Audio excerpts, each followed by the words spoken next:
professor of engineering at Duke University. I just call him Big Z because I can pronounce that. Zbigniew Kabala will give a speech on nonverbal, why should I care? By the way, he is the district governor-elect for, or division governor for Division G. Help me welcome Big Z.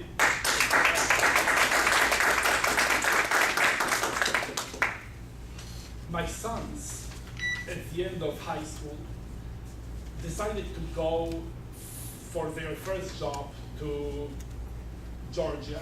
They had to get sales training first in Nashville with a Bible door-to-door selling company.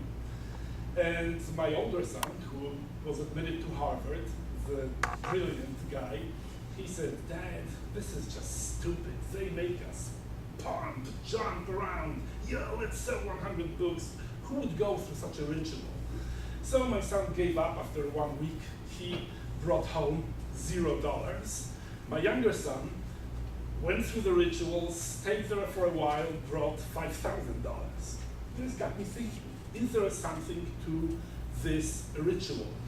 I'll get back to it at the end, but let me discuss 4 pieces of research that you may find actually useful. The first one has been conducted by Nalini Ambali at Tufts University. She showed 30-second clips, video clips, voiceless, to her students that portrayed the patient-doctor interactions, just 30 seconds, and asked the students to vote which of the docs would be sued for malpractice. And just on this voiceless clip, the students were able to predict who will be sued with 75% accuracy. Pretty amazing, isn't it? Even more amazing about the first impressions is the research by Alex Todorov from the psychology department at Princeton University. He collected the pictures of the opponents in senatorial and gubernatorial races from the 19th century and early 20th century, showed the glimpses of the 2 opponents to his students just for 1 to 2 seconds and asked to pick the winners. And again, surprisingly, over 70% of the answers were correct just by the 1 to 2 second look at the face. So you can imagine how important the body language is. It makes actually sense when you think about the long history of our species over 4 million years. The first means of communication that we developed was the body language. Now, another very interesting piece of research was conducted by Jessica Tracy at the University of British Columbia. She was looking at the body language of pride, of power, of winners. We all know this gesture. The winners are very happy after beating the opponent.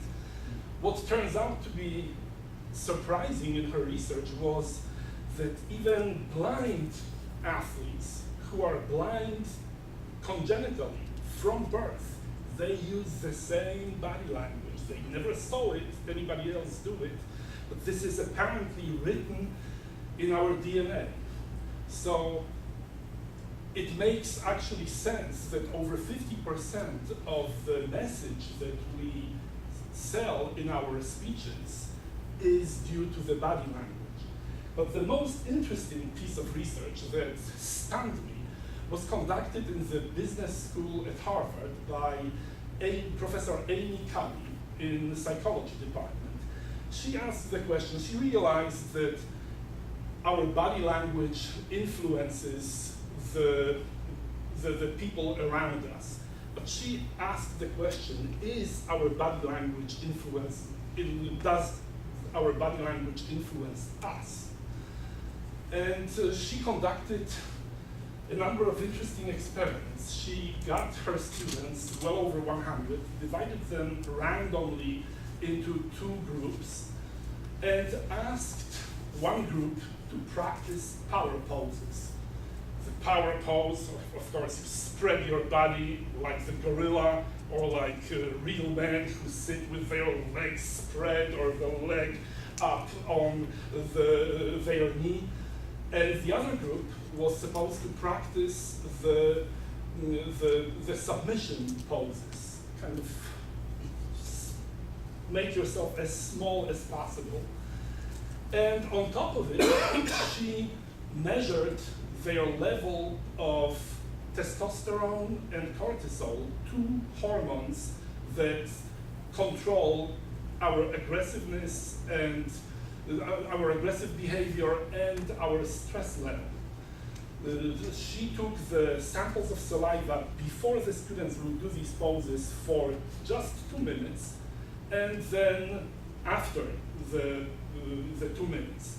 Turned out that the testosterone for those who practiced the power poses went up in these 2 minutes by over 20%, and the cortisol, the stress level, went down by about 15%.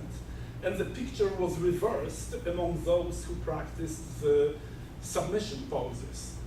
Then she subjected these folks to the grilling interview of 5 minutes by professional HR folks, and they overwhelmingly chose to hire, or as more qualified, the folks who practiced the power poses.